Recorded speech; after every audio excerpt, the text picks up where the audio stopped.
What's the invention that truly defines humanity? It can be many things, depending on who you ask. Fire, the humble wheel. However, on the galactic scale, there's none as fearsome as nuclear weapons. Something perfected after years of war, and experiments that no other race could even hope to match. Weapons designed to tear apart the very fabric of the universe, to split atoms, to render anything they touch rubble for decades to come. For most, humans were a forgettable race. They were interesting, especially with their culture and deadly home planet, but there was nothing to truly set them aside from the rest.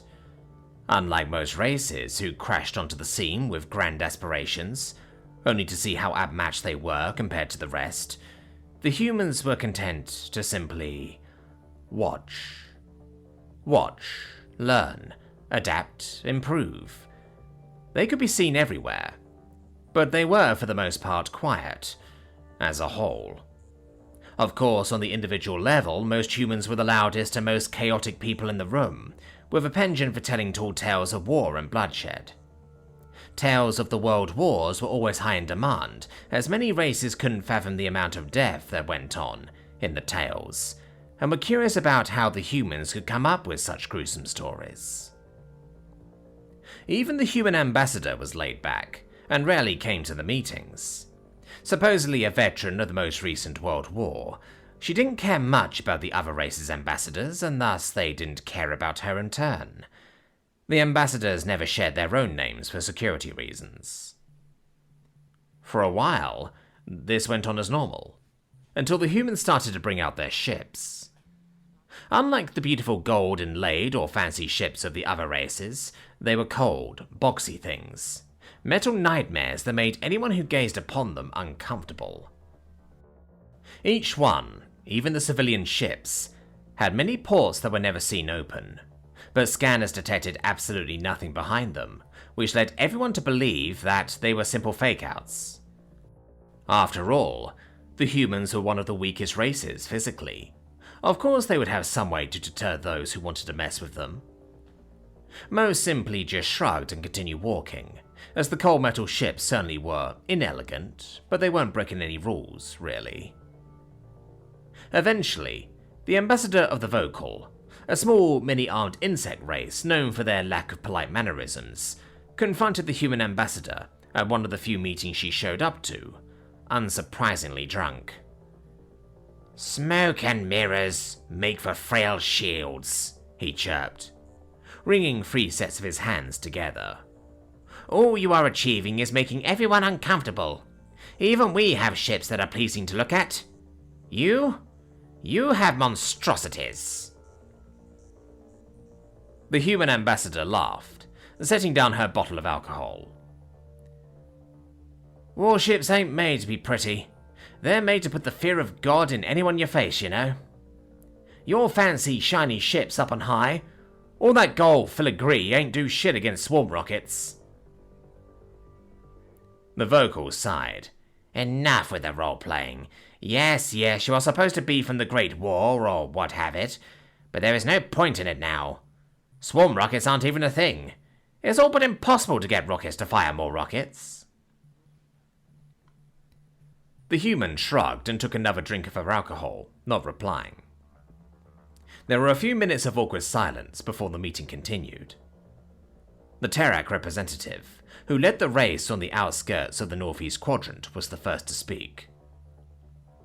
"We have a problem," they said solemnly, ponderously placing a recorder on the table. It flickered on, revealing a veritable graveyard of Terrak ships. "This is our outpost closest to Tau Ceti." The recorder flickered to a different scene of ruin.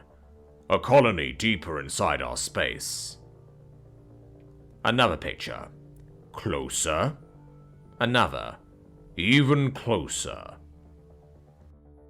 The Terrak stopped the sci-show now. "They are coming closer to us, clearing a path, as it were, straight through our territory and closing into the Farrix." The Farrik ambassador gasped. "No!" The Terrak nodded.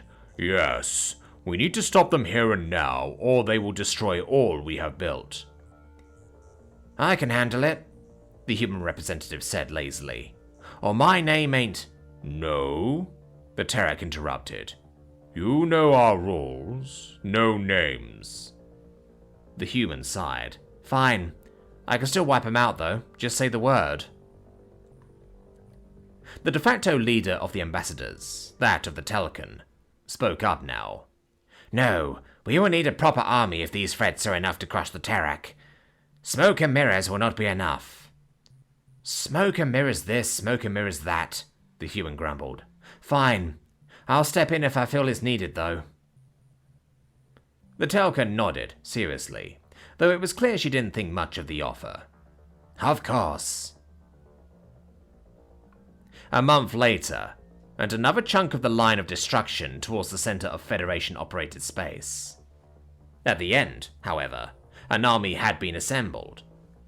Every race in the Federation had chipped in, aside from the humans, who were unsurprisingly nowhere to be found.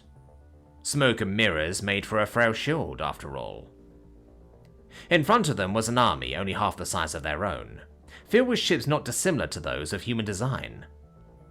At first glance, you might mistake one for the other, but they were indeed two separate ship designs.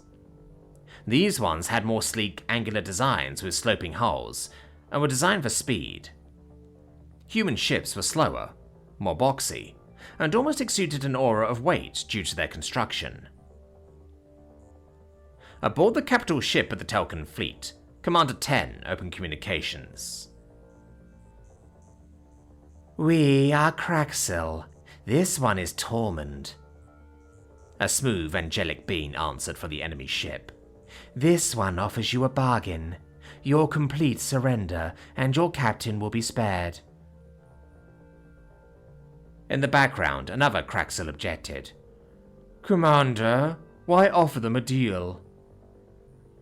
In the background, the Kraxel had his head torn off in an instant, as a shotgun blast shredded it apart. This one makes the rules, Tormund said smoothly, as if they hadn't murdered their own crewmate. Then their face twisted into a wide, evil grin, as they turned back to the camera. Time is up. Defiance is punishable by extermination. Everything went downhill from there. Despite the angelic appearance of the Kraxel, and the sleek and elegant design of their ships, they were anything but angelic. They brutally tore the fleet apart, saving the capital ships for last as if playing with their food. Even as his fleet died around him, erased by what appeared to be antimatter beams, another communication opened up. It was the human representative. Told you I'd step in if things got rough, she said nonchalantly, wearing what appeared to be an old captain's hat that Commander 10 had seen in old images of Earth, the human home planet. No, run. You cannot do anything, 10 replied with a scowl. They will tear you apart too. I may not like you humans, but I will not let you die under my command. The human just grinned. Too late, she said, as she calmly opened up a new comm to something that 10 couldn't see. Under the authority of Rear Admiral Leslie Jones. Weapons free, men. 10 listened in horror, as loud cheers broke out from the comm system, and could only shake his head. He admired the bravery, at the very least. Shame that they would die too. You love to talk about smoke and mirrors, don't you? Well, we have the steel to back it up. Steel fashioned into military-grade dreadnoughts. Leslie barked a laugh as the human ships exited hyperspace. The ships were boxy and brutal, typical human design but on a massive scale. Their very exit from hyperspace seemed to tear space itself, turning it from a simple jump into an exit wound, where hundreds of equally brutal ships waited. Without another word from Leslie, the ships opened fire, ports hissing open, and rockets exploded outward. Marked on each one was an odd symbol, a dot, with 3 arc slabs coming out of it at regular intervals. The rockets themselves were odd in design, boxy and cylindrical, with no head to speak of, and the reason soon became apparent. as while still in flight, each opened up a dozen ports around it and fired off a salvo of even more missiles. In less than a few seconds, the entire battlefield, if you could call it that, had gone from a relatively calm patch of space to a nightmare storm of rockets and radiation. Ships went down in blazes of flame every moment, as the ambassadors watched in horror. The comm to the enemy ships flickered open once more, a look of pure panic on the Craxel commander's face, before their eyes widened and they turned to see one of the hundreds of missiles crash into and through the ship, right into one of the hallways. For a moment, all was silent. Then a wave of whistling death exploded outward, exploding down the hallway to the control room, followed soon after by roaring nuclear hellfire.